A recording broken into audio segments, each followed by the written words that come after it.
This Restorative Justice Life is a production of Amplify RJ.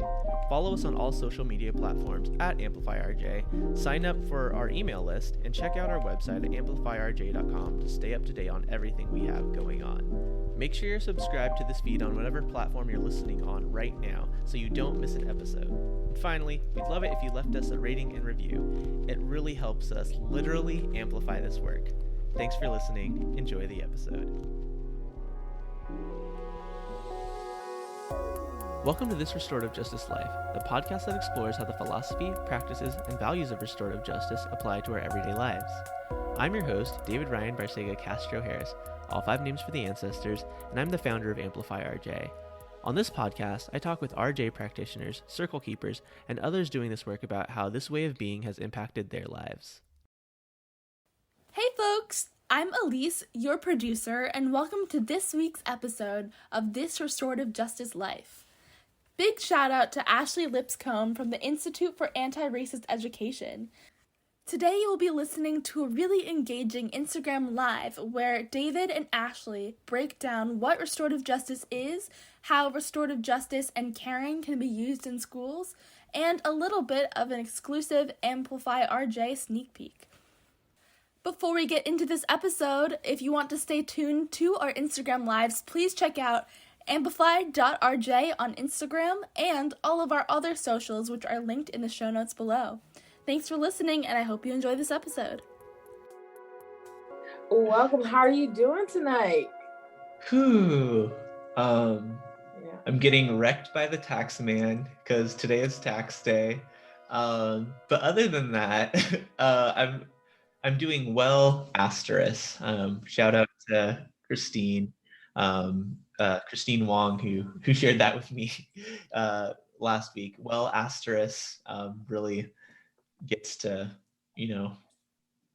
me right now in this moment. I'm doing relatively well, and all the things that are happening in the world. Yeah, same here. Everything's going on with So, I had to do the taxes thing today too. Taxes always just send you to a tizzy. And then with everything going on in the world, trying to find balance as I celebrate the fact that my aunt is going to be 60 tomorrow. And we're trying to, make her day special. It's like holding celebrations in life, but still processing what's going on in the rest of the world, So. Yeah, I mean, this weekend I was in a workshop with folks, and that "how are you feeling" question, right? In the midst of continued genocide and colonization, right? And the everyday violence of existence that our people navigate can be paralyzing, but it doesn't have to be, right? We're in this for the long haul. There are so many people who are fighting for equity, for justice, and we're fighting against power structures that have been entrenched for a very, very long time. So true. And I think that's a healthy reminder, right? These power structures have been here for such a long time. And so, we're in this for the long haul. And I would say, there is a world where they didn't exist, right? And so there can be a world where they don't exist. And, what is the role that we in our, 60 to 100 years, hopefully, have to play on this planet, and being only hopefully like a third of the way through that. I'm excited. And any given moment, things can be really hard. Yeah. And then also just being able to imagine what that world will look like after. Right. And I think for me that gives new energy and excitement to, or at least it continues to sustain us as we do the work, is being able to imagine what a world would look like, reminding, future children, grandchildren, great-grandchildren, right? The world that they get to live in, the world that they get to grow up in, what that looks like because of the work that we do today. That kind of, it settles me a little bit. And we just gonna jump right into it. For our audience who may not know you as we do here on our platform, but we'd love for you to kind of just introduce yourself as you wish, however feels comfortable to you, to the folks here who would love to learn more about you and Amplify RJ. Yeah, well, first of all, thank you, Ashley, for having me. We connected like for real, maybe like a month and a half ago after liking, sharing posts over the past couple months as it goes in this world of social justice, Instagram. But it was really good to connect with you and, find somebody who's doing this work for, I think, similarly aligned reasons. I haven't introduced myself yet, and I'm going to do that right now. My name is David Ryan Barcega Castro Harris, and I introduce myself that way to honor all of the ancestors, right? David is my father's name. Ryan might seem like a fairly normal name to some folks, but the letters RYAN are taken out of my maternal grandmother's name, and my maternal grandfather's name, Ruth, and then like Yolando. It's not like exactly, but like that's how they came up with it. It's a very Filipino thing to do. Barcega is my mom's maiden name. Castro is actually the family name for my wife. We both hyphenated our names. And so that's where that comes from. And then Harris is the name that was given to my father's family by people who enslaved my ancestors, right? And so doing this work of restorative justice, of racial justice, is about, yes, as you were sharing, building a world for our children and future children, right? But it's also about getting justice for ancestors who have been harmed by colonialism, imperialism, enslavement, right? And then like land theft, genocide, forced assimilation. And so when Amplify RJ came to being, right, it's about amplifying the work of restorative justice through a lens of abolition, anti-racism, and decolonization, right? And restorative justice, and I know we're going to get more into this, it's not just about repairing harm, right? It's about the way that we are proactively building and maintaining relationships that really value our interconnection and, of course, help us negotiate and navigate conflict and harm when it happens. But it is about relationships, the way that we are interconnected and living into those values. Yeah, thank you for that. First of all, it's so beautiful. Thank you for sharing just how your name just connects with your family. Like I think about naming to an extent, mostly because in our family, we pass down names as well. So my middle name actually comes from my auntie who we celebrate tomorrow. And so we share a middle name, which is Yolanda, love that. Yes. And then, my sister's also, like my older sister is named after my great grandmother, and, and just kind of goes on and so forth. And we share middle names that way. And so, now that you kind of offered space for me to actually reflect about that, I've written papers just about my great grandfather who was a sharecropper and what does it mean to traverse the halls of Harvard and having to deal with the fact that Harvard also is invested in my mother's incarceration, right? By the ways in which they refuse to divest from these really harmful institutions in the prison industrial complex. And so really I've written papers about what does it mean to wrestle with that legacy and that history in present day as I stand juxtaposed in between, right? And so, anyway, I say all that to say that just opened space for me to even just really spend some time, I think, this week honoring my ancestors in ways that I have not in the past few months. And so, thank you for that. And so as we get into it for our audience, you kind of mentioned it already, but I'm sure they'd love to hear more about what is restorative justice in your own words. Ask 1,000 restorative justice practitioners, you'll get 1,000 different answers. But when I think about restorative justice, so many people think about it just as the process to involve people who were involved in harm together in repairing the relationship, identifying the harm, the needs, and the obligations that are caused by and then moving forward together in a good way. And that's that repair of harm process. And I think that's right. And I think it's a part of it, right? When Howard Zur, who some would call the grandfather of restorative justice, I think he would reject that name. But when Howard Zur like put that definition together, right? And that's a definition that's been shared widely since the late 80s, right? He was thinking about the context of the criminal legal system and alternative ways to negotiate conflict and harm instead of punishment. He's someone who was working in response to the war on drugs and increased movement towards mass incarceration and looking for alternatives, both influenced by his Mennonite faith, his work in the civil rights movement, and the way that he witnessed people all over the world, specifically the Maori, the people who are indigenous to New Zealand, do alternatives to punishment, right? So mediation or victim offender conferencing was their model, right? The Maori people have this idea of wakapapa, which is this idea of like shared genealogy where, again, we're all interconnected, right? And when their young people were getting in trouble and going to be sent into juvenile court, their elders were going alongside them to the court and saying, hey, let us deal with this in our community using our ways of doing justice. And that model has been adopted in a lot of spaces in New Zealand.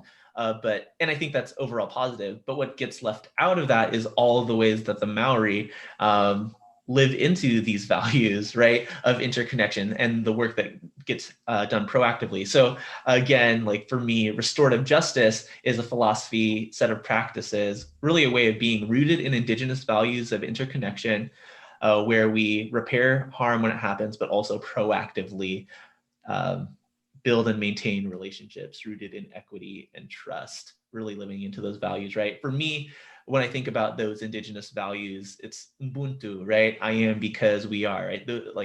Southern African people, my people, right? Bantu languages or Zulu languages. That's a word that gets to the idea of, I am because we are, or, there's community reciprocity.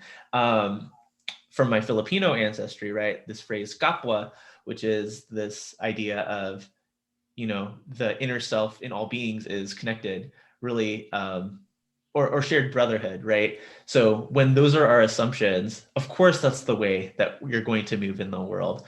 And so much of this work is just remembering that, right? There are a lot of forces working against that have us moving in isolation, disconnected from each other, othering people. And so restorative justice is about returning to those roots. And when we think about that, right, like returning to what does it mean to live in community, right, and to be in community. Like when I think about just education, because that's the space that we're in, when I think about education at its roots, right, was it ever communal? Was it ever really about the institution of schooling, right, as we understand it, about that? And so as I think about restorative justice and what schools can bring to it, what do you think, or even what does restorative justice offer us in education as a way forward for schools, more specifically? Like, especially as I think about how Black girls are being pushed out at crazy rates, right? We don't even talk about even the indigenous populations where students are also being pushed out. We don't talk about that. And even, warning to those of you, but even suicide rates amongst youth and teens, where schools are just not caring for them in the ways in which they should be cared for, right? So as we think about restorative justice in that space, what does it offer us as we think differently? Yeah. I think that's a really great question. And I think before we think about education and our roles in schools, we have to think about who are you as a person in the way that you move through the world, right? Before you are a teacher, an administrator, a parent, a student, right? Whoever's listening here, you're a human on this earth, navigating relationship with all beings. And so like that's first. And when we think about it in the context of school, I don't like thinking about it in response to the school to prison pipeline, although I know that's where a lot of people get their motivation and their energy for this work. I think that's important, but we're really talking about how are we in community relationship with each other. I don't like operating from like, there's this thing that's wrong, there's this thing that's happening that's causing harm, and what do we do about it? It's like, Tell us. let's imagine what being in good relationship looks like, right? Yeah. So when you're thinking about your students that you're working with, what is the relationship that you want to have with them? When you're thinking about your colleagues, what is the relationship that you want to have? If you're in leadership, if you're thinking about the relationship with the people who are under your care, like what is the relationship that you have with them? How are you modeling the practices that you want to generate in your community? And it starts with, us as individuals moving in those spaces. And I'm not putting this all on individuals to change systems. I do think there's a role for policy change and systemic change, but if we're thinking about what restorative justice looks like in schools, we have to first ask, like, what does restorative justice look like for me, right? And I use the metaphor of a tree often to really get to all of these ideas. A lot of the times, if there's a tree of restorative justice, people think about the fruit of that tree being like healing, repair of harm, healthy community, relationships. But where does fruit come from, right? Fruit comes from branches, right? And you think about those branches, those could be restorative justice processes, right? Where there are conversations, conferences, circles, addressing harm, repairing harm, instead of going through a punitive process where you're asking what rule was broken, who did it, and what can we do to punish the person. It's what happened, who was impacted, and how everybody who was impacted, right? Not just the two people involved, and what can we do to make it right, or right as possible, meet the needs of the people involved. And those are branches, right? But branches need to be supported by a strong trunk and need like strong roots to support all of that. And so when I think about the trunk of the tree, it's right, how are we doing things proactively, again, to build and maintain relationships rooted in equity and trust? How are we taking care of ourselves? How are we creating an environment where others feel like it's okay to do that and then take care of each other, right? How are we developing our own emotional vocabulary, our capacity to hold space for our own emotions and do that for others, right? How are we interrogating the intersections of our own identity, racial identity? Yes, that's very important, but all of the intersections, right? Gender, sexuality, religion, socioeconomic status, disability, right? There are all these intersections that we need to consider about how who we are leaves us ignorant to the perspectives of other people. And then when we move in that ignorance, what is the harm that we're causing, right? People who have marginalized identities have to think about all of those things at almost all times. And so how can we move in more consideration of those things? And how can we recognize the ways that we're marginalized and navigate those systems, but also advocate for being proud of who we are, being able to stand in that and get our needs met, advocate for getting our needs met. There's also like, how are we recognizing trauma, right? Both for ourselves and others. Trauma is not just, a stressful, harmful event that happens. Trauma is that behavior pattern that is adapted to deal with that stressful behavior. And so like when we're socialized into doing these things that are in response to trauma, that looks like maladaptive behavior sometimes. How do we recognize that for ourselves? How do we recognize that for others? How do we start to heal some of those things? Those are proactive restorative practices, right? How do we keep all of that into consideration, right? And, we're still at the trunk of the tree. The trunk of the tree is upheld by roots, right? And those roots are these assumptions that, the true self in everyone is good, wise, and powerful, that we are all interconnected, right? That everyone wants to be in good relationship. Everybody is gifted and is needed for what they bring. We're holistic humans, right? With spiritual, mental, physical, emotional needs. We are reflections of what we practice and what is in our community. And so if we're in a community that is rooted in oppression and punishment and domination, that's what we're going to replicate, right? If we're in a community that's about collaboration and restoration, that's what we're going to replicate, right? So it's not just like, hey, how do we like stop the school to prison pipeline, right? How do we lower suspension rates? It's how do we embody these values? How do we embody these assumptions? It often looks like restorative justice practices and these circles and conversations, but if you're not doing the work from that value and assumption level, you're going to have a pretty hard time making things stick. And we talk about that all the time. Look, I'm about to go on a tangent. I'm trying not to. But we talk about that all the time, right? Because schools get into this work and they have the PDs and they have the workshops. And then yet after the PDs are over and the workshops are over, everything goes back to being the same, right? Because it was too overwhelming to try to implement this new thing. It was too much to try to keep this new program going. And so it's just easier to just drop off and just kind of let it be and go back to what we've been doing. And I think, like you said, it's the roots. It's what are the value systems that we are centering in what is that we're trying to do, right? And how we see that as we're doing an entire shift in culture, an entire shift in how we've been functioning as a school to ways in which we can actually value the whole self of every person in the building, right? Because a lot of times too, when they implement restorative justice practices into schools, it's usually in the classroom level, right? Teachers, it's teacher centered. We don't think about how restorative justice offers values for us for an entire school's function, right? How leadership even thinks about approaching this work and how they too can look at the ways in which schools are structured to be more welcoming for every single person in the building. Because you're right, it's about, teachers also checking in with themselves, right? You said it's about the person first. And how are teachers even thinking about their own boundaries as they enter into this work and what is that they have to do? I did a workshop earlier and I do the boundary circle activity. And one of the things I have folks do is write a circle and in the middle it's yes, but on the outside it's no. And then what are your boundaries as you list them on the outside of the circle? But every no doesn't mean is not a negative thing. It just means that you're saying yes to something for yourself. And so how are you respecting yourself enough to say no? And so in that, even how are we so in tune with ourselves that we know those traumas or we need healing, those traumas when they're triggered, even in our classrooms, in our schools, or we can't even pause, take a breath and just check in with ourselves. So I think that, and for me, I think, again, that's why schools are struggling to keep doing this work, right? And a lot of teachers even say to us, it's just performative.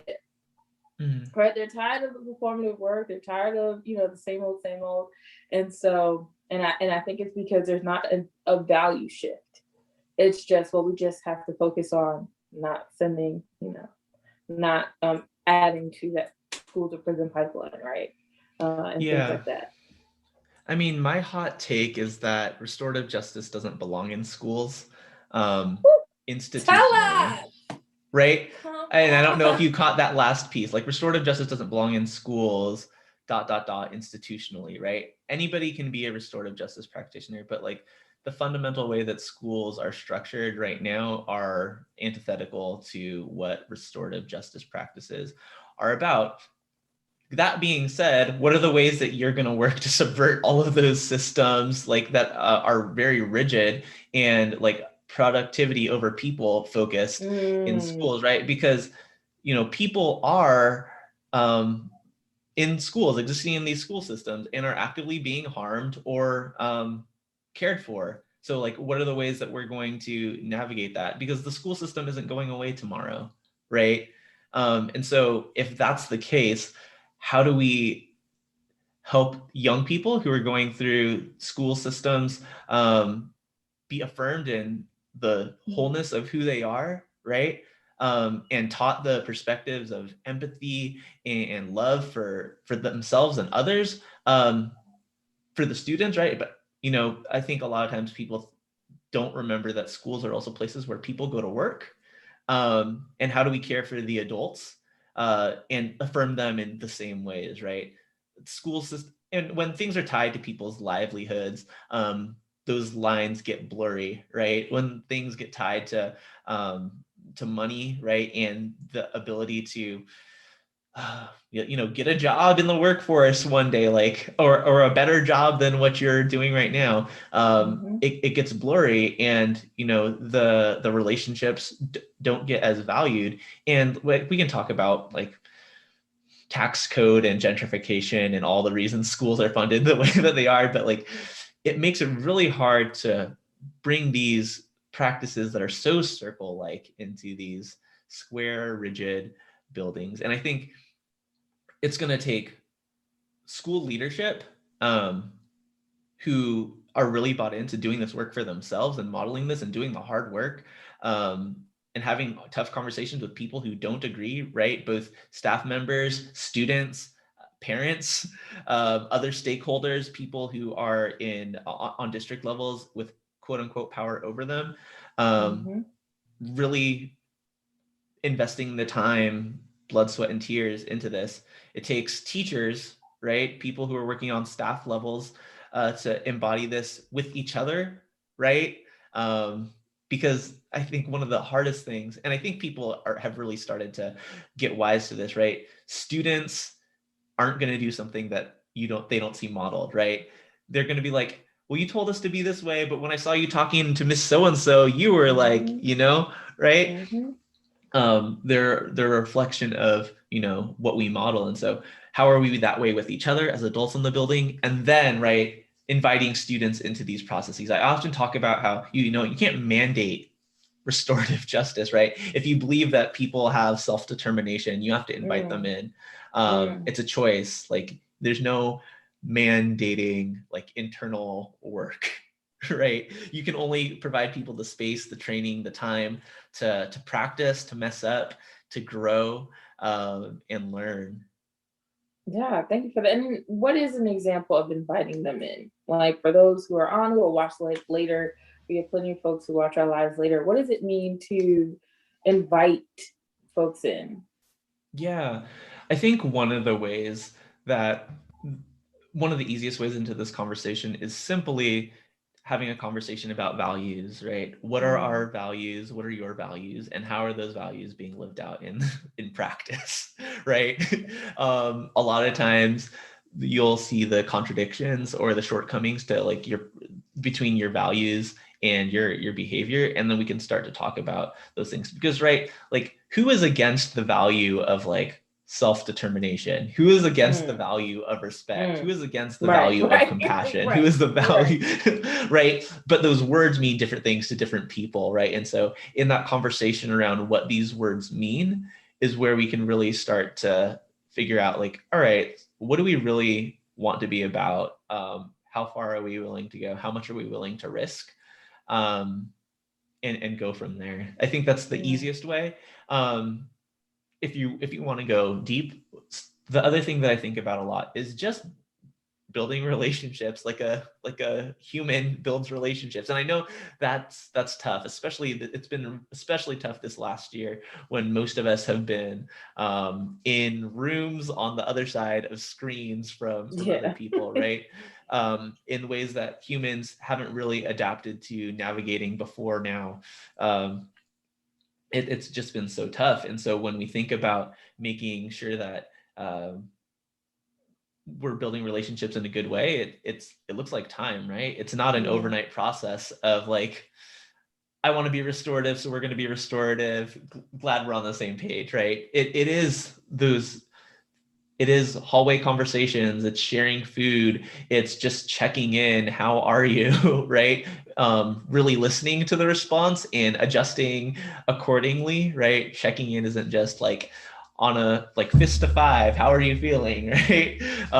It's all the ways that we can build relationships. It's doing work together, expanding your pool of relationships beyond the people who you're just most comfortable with. It looks like a lot of different things. Yeah, thank you for that. And then I think about that too. It's like, how do we, even after all this is over, how are we going to continue to build relationships, right? In this physical yet digital world, right? Because we know that schools are going to adjust after this. Now that we've seen what virtual school can look like, how you can do hybrid, how are schools even thinking about what the next 2 years will look like? I think about that too. It's how are we intentional about building relationships on a digital platform in this work? And I think that's something that's really important.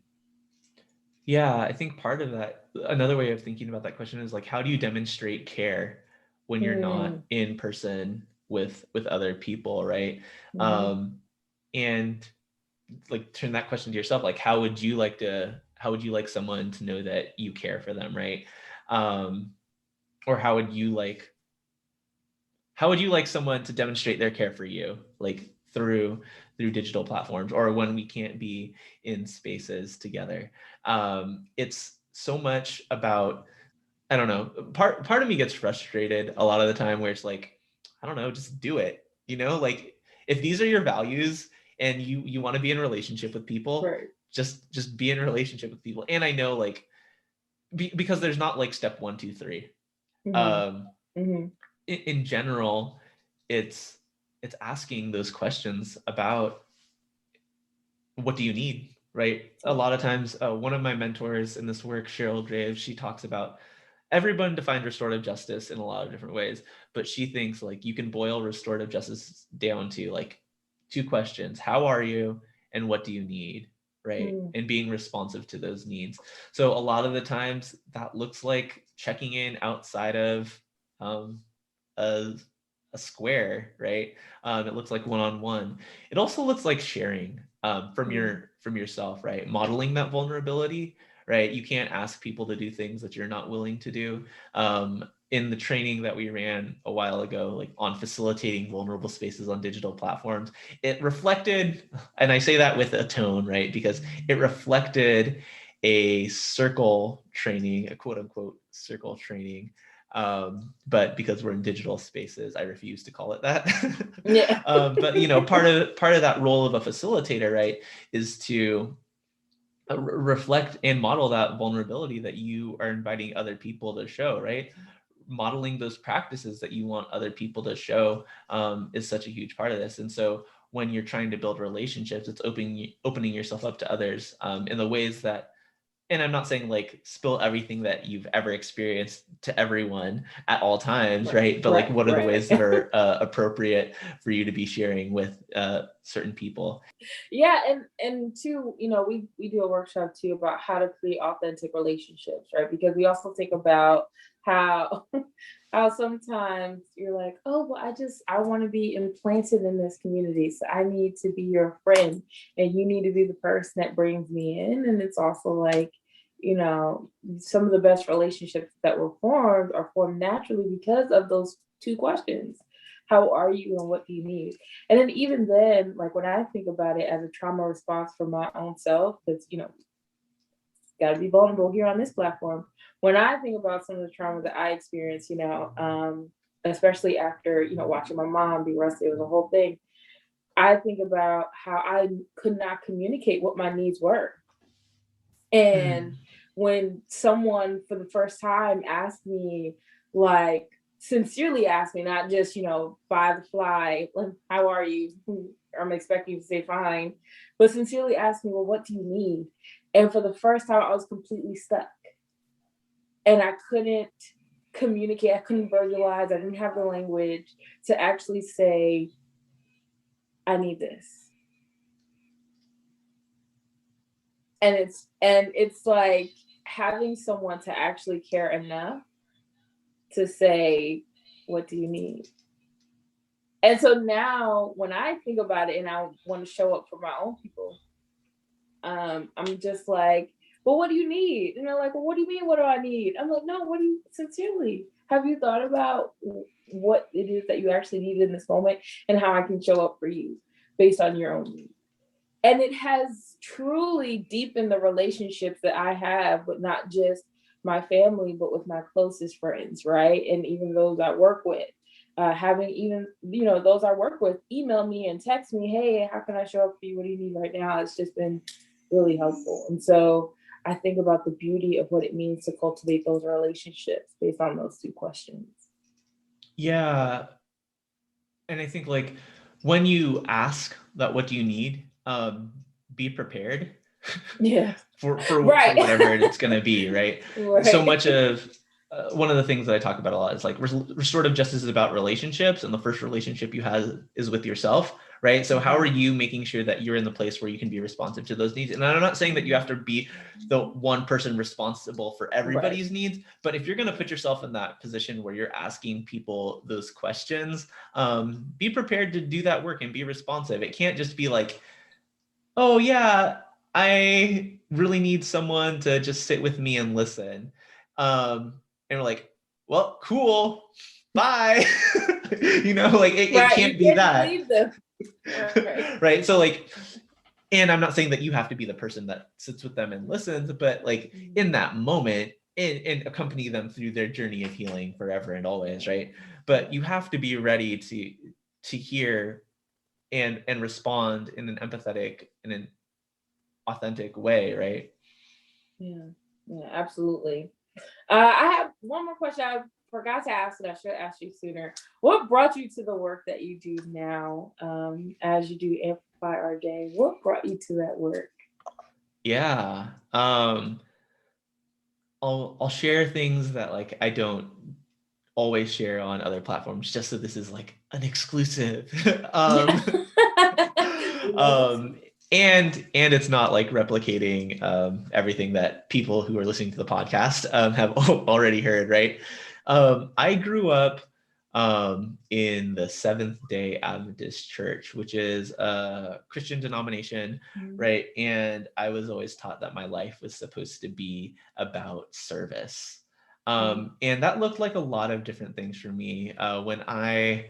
After I got over like wanting to be an NBA player, astronaut, all those things, right? Like I decided like I wanted to be a psychologist, right? And like I thought that was like the way that I was going to help people. I had thought about, being an EMT. I thought about, I have an uncle who's an anesthesiologist, and I was like, I want to make as much money as you do, so I want to be that, but that didn't ever work out. But like, psychology was what I thought I was going to get into when I went to college. And then I did a year of psychology courses and was like, nah. And I was really at a loss for like how I could like best leverage my skills, talents to serve the world, as it were, right? And I didn't know. And so I did the next best thing at the time, was to become an X-ray tech, because it's a job that's always going to exist. And it's in healthcare, so it's helping people, and there's less risk of killing someone than like being a respiratory therapist. That's the other thing that I thought about. And so I became an X-ray tech. But a year into being an X-ray tech, I was like, there's more I can do. There's more I can do than just take pictures of people's bodies, which is helpful, but like not incredibly difficult and challenging, not allowing me to flex all the ways that I wanted to be. And this is where many other people have heard this part, where I was working in an employment program, helping folks find work. And those who had records in the criminal legal system were the people who were having the hardest time finding jobs. And so as I was doing research about mass incarceration, the war on drugs and all that, I learned the word restorative justice. At the time, I just thought about it as the alternative to the criminal legal system. But as I learned and grew in community, I learned that it was so much more. Yeah, and thank you for sharing that part of your story. I was supposed to be a singer, actress, and lawyer all at the same time. And then absolutely teaching found me. And so I became a teacher. Yeah. And then left teaching, right? You found me. It wasn't something I was going to get. And then I left teaching, and now I'm doing this work, and I'm super excited about it. I like one other part of the journey, right? I've done this work in the context of schools, right? Mm-hmm. I've done it in the criminal legal system. I've done it in community settings. And I'm not saying that people hot take, restorative justice doesn't belong in schools, but like people should still, as individuals, like embody this work in whatever space they inhabit. So if you are in school leadership, right? I'm thinking about the principals that I worked with at 4 different schools, right? And I can think about how restorative justice didn't really take for a couple reasons.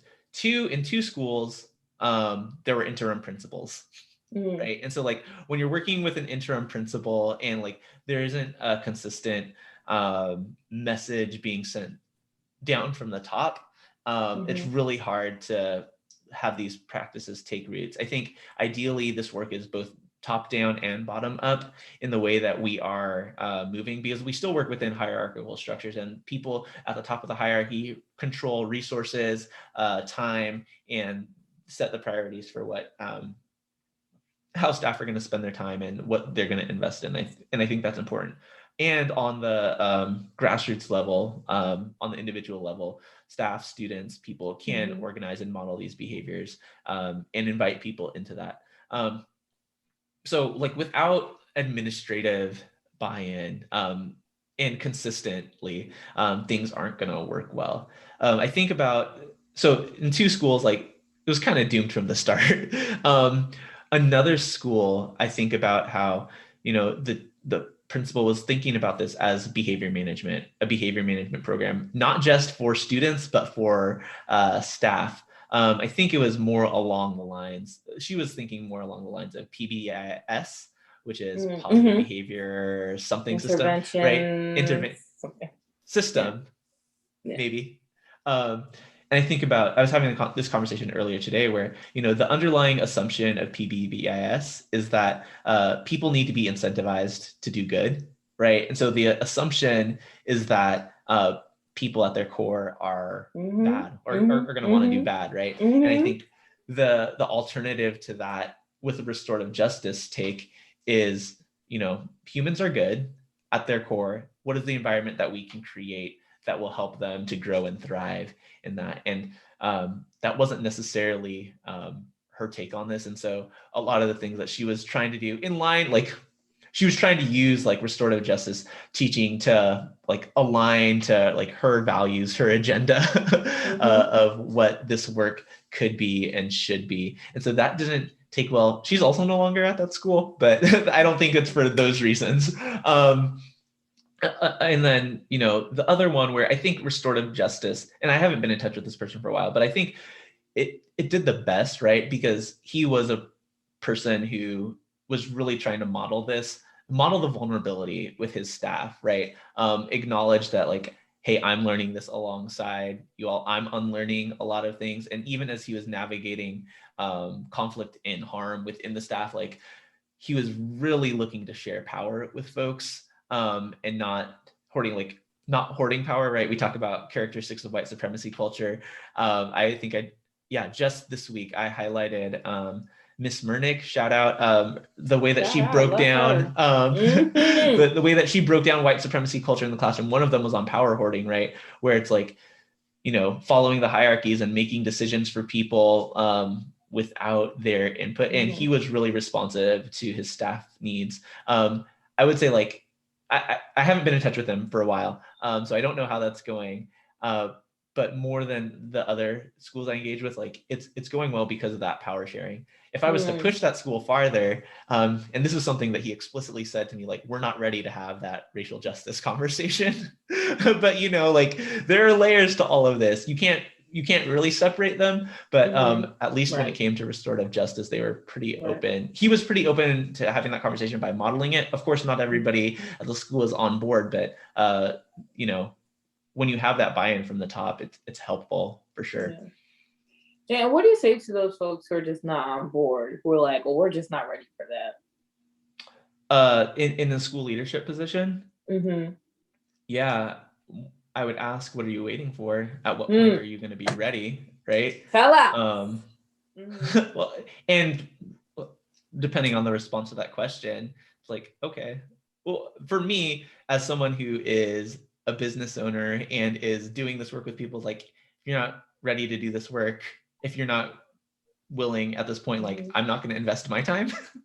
And so it's like, good luck.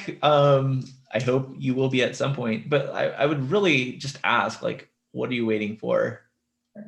And like, I think, and I've run into that this year, right? Where it's like, oh, we're in the middle of a pandemic. We're still trying to adjust to getting back to all these things. It's like, hey, that's fair. That's all well and good. And isn't the pandemic highlighting all the other inequities that are going on? And, why not take this as a moment to adjust course, right? Like, there's not a lot of learning happening anyway.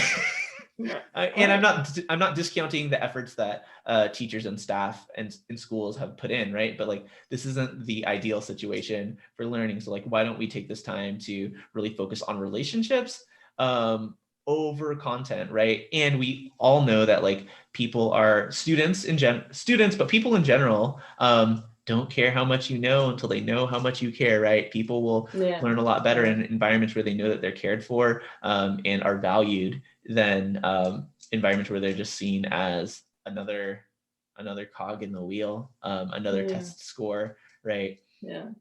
So there are ways that you can prioritize this, and if that's work that you're willing to do, hire Institute for Anti-Racist Education or Amplify RJ. We're both, right? We're in collaboration here. Call us. We'll give you contacts and everything like that. Absolutely. But yeah, and I think about that too. About the workshop that we have coming up. Let's talk about that. We can invite folks here. If you have not done so already, you can sign up, even if you're not a school leader, because we define leadership in multiple ways. But definitely feel free to come through to our workshop. Why did I just go blank? I want to say next Wednesday, May 26th. May 26th. Okay, May 26th. It was in my head. I was like, I'm there. May 26th. You can register. Go to the link in Amplify RJ's bio, and you'll be able to register there. And so, yeah, any other, I guess, as far as invitations are concerned to the workshop, is there anything folks should know more specifically about the workshop if they're questioning, oh, is this really for me? Yeah. So the workshop that we're running next Wednesday is a workshop on the intersection of restorative justice and school leadership, built specifically for people who are in quote unquote leadership roles in schools. And leadership is very loosely defined. We want to make this accessible. We want to make this accessible to people, and we want to make sure that this workshop specifically is with people who are in those decision-making roles, like that top-down kind of thing. Amplify RJ offers workshops this is short notice for folks, but this coming Wednesday that are really more open towards anyone who's working in education generally, and education loosely defined as well, right? Yeah. If you're working with young people and teaching them things, you're working in an education in my book. So there's that. We're also offering intensive summer experience for folks that's going deep. You know how I was breaking down that RJ tree and like all those components. We're going deep into all those. That's 32 hours of live facilitated content. The link to sign up for that is also in our bio. Would love to have people join us with that. I think those are all the things. Subscribe to the podcast, follow us on IG if you're not already, get on our mailing list. All of it. Oh, okay. Oh, the Future Ancestor Collective, and all for the people who are watching us on IG. That T-shirt you see in the background where it's got the tree and Future Ancestor Collective in the circle. It's a group of folks who are a part of the Amplify RJ community who meet there are multiple meetings, but folks meet every month in different settings to talk about what it really means to live this restorative justice life, following the principles of the Haudenosaunee, like the 7 generations, right? And the ideas of Sankofa from the Afghan people, right? Like, how do we look back at what our ancestors and people before us have done and make decisions that are going to benefit people who are coming in our future, not just the things that are going to benefit us right now in the immediate. How do we channel both warrior and healer energy to make sure that we're all getting our needs met, right? And advocating for people and taking care of community. That looks like a couple different gatherings. There's one on like imagining abolition in youth-centered spaces, which is often the space for teachers, not necessarily for teachers. That's next Wednesday. It's second and fourth Wednesdays. We've got restorative parenting group. We've got space for Black and Indigenous people of color who are restorative justice practitioners to connect. We also have a book club, and first and third Thursdays. Yeah, first and third Thursdays, I hold space for folks as well. So lots of different ways to get connected. And link to that is also in our bio. Basically, we're saying make sure you go and follow Amplify RJ, and congratulations on the 20,000. I believe you have like a giveaway there as well. Yeah, so if you're on this live, that giveaway is closing in 7 hours and 6 minutes for the workshop on Wednesday. So get in there, tell us what you learned, and tag a friend. There you go. And then someone asked in the comments, any suggestions on how I can get this paid for by my school? I'm new to the school I'm working at. Yeah, and just to shout out Jessica. Yeah, see if they can reimburse you. We do offer a certificate. I laugh at the idea of certificate because, like, do I certify that you sat through this workshop? Sure. Do I certify that you now know everything there's to know about restorative justice or these practices? I mean, I think it's about your practice. And so, yes, there will be a certificate. And the invitation is always to keep learning, keep growing. You become a restorative justice practitioner when you practice, right? It's always learning, unlearning, reflection on what you've learned and unlearned, practice, processing, and doing it all over and over and again. Learning never stops. Right. Learning never stops, and I love that. And so also, you know, if you do need some extra supports on like a purchase order or anything like that, definitely reach out to us, and we can hook you up with one of those. Yeah, and then invite some friends, right? Invite some of your colleagues. It doesn't just have to be you. You don't have to come by yourself. Come with the community. And then, so thank you so much for tonight. Thank you for holding space and having a conversation and introducing our audience, or even those who've already known about restorative justice, but offering your approach to this work. And we really just appreciate it, and make sure you all go out and follow Amplify RJ. You already know you can register for and subscribe to our newsletter, and we'll make sure that we shout out any other workshops that you can access from David and his platform and all the things. So super excited. And we're just so grateful that all of you joined us tonight to be in community. And so is there any way that you would like to sign off tonight? Anything you would like to offer us as we sign off? Just go in peace. There we go. Go in peace. Y'all take care. Thanks for joining us. Elise here. Here are some things that I've thought about from this episode today. One thing that I really enjoyed was how Ashley talked about how restorative justice finds you. Both David and Ashley had kind of unconventional approaches to how they got started with restorative justice, but it really shows that it is never too late to get started in this work. When did you get started with restorative justice work? Also, I really appreciated when they were talking about schools, and they brought up the point, how can we demonstrate care in a digital platform? Already, demonstrating care is a really difficult thing to do, but it is way harder when you can only see virtual images. Some ideas about how to foster care is to encourage self-care and self-check-ins. By checking in with your students, you can not only be more empathetic, but you are also demonstrating care. How have you learned to demonstrate care in alternate ways this year? I think David gave most of the shout-outs today, but don't forget to check out the show notes to check in with our Future Ancestor Collective, our email list, Instagram, and all of our socials. Thank you so much for listening, and I'll see you next week. Like what you heard? Please subscribe, rate, review, and share this podcast on whatever platform you're using right now. It really helps us further amplify this work. You can also support us by following us on our social platforms, signing up for our email list, rocking our new merch, joining our Patreon, or signing up for a workshop. So many options! Links to everything in the show notes and on our website, amplifyrj.com. Thanks so much for listening. We'll talk to you next week.